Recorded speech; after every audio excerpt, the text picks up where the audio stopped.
Жума намаз парызбы же сүннетпи? Жума намаз парыз таксырым, шарты табылган адамдарга. Мухтасар окуяда келет, биринчи шарт аз-зукура, эркек болуш керек. Аял затына келиш парыз эмес. Экинчиси ал-муқим, жергиликтүү калып болуш керек, мусафир болбош керек. Үчүнчү шарты саламатур риджлейн. Эки колу алты сан аман, эки буту менен өзү басып бара ала тургандай болуш керек. Өзү отуруп калган болсо, имам Абу Ханифаны карасаңыз, бирөөдөн суранганды жаман көрөт да. Өзү буту ооруп баса албай турган болсо, жардамчы балдары болсо деле ага парыз эмес дейт. Эки шакирти имам Айсу Мухаммад жардамчыларды тапса, бул атасы да барыш милдет болот дейт. Имам Абу Ханифа айтат, балдарына да жаман көрүнүп калбасын. Ал парыза жакшы, болбосо милдет эмес деп айтат.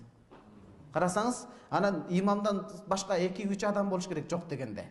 Ошол жамаат байланыш үчүн. Ошондой шарттар табыла турган болсо, жума намаз парыз, сүннет эмес. Барбай койсоңуз күнөөкөр болосуз. Имдадул Фаттах деген Шейх Шурумбулалин китеби бар. Ошондо айтат, кимде ким 3 ирет катары менен себепсиз жуманы таштаса, хоттоба Аллаху ала колбиhi дейт. Жүрөгүнө мөөр басып коет дейт. 3 ирет себепсиз калтырып койсо.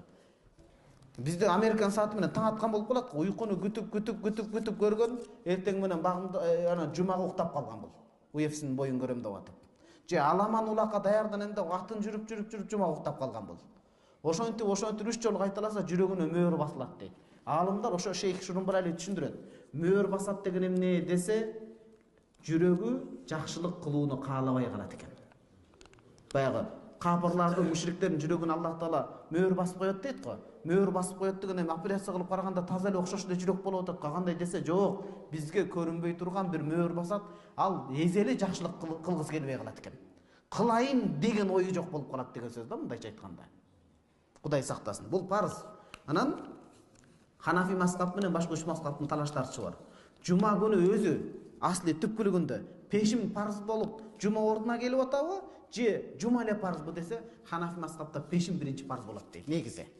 Негизи пешим зухур дейт го. Пешим парыз эле, бирок жума шарты табылган үчүн анын пешим ордуна жума туруп турат дейт. Эгер жумасы өтпөй калса, пешим окуйт деген сөз чыгып атат да. Ошондой газ окуйт деген сөз чыгып атат. Түшүнүктүбү? А башкаларда жума парыз болот. Анан жуманын фазилети чоң аябай. Жума сүннет эмес, таксырым. Шарты табылган болсо.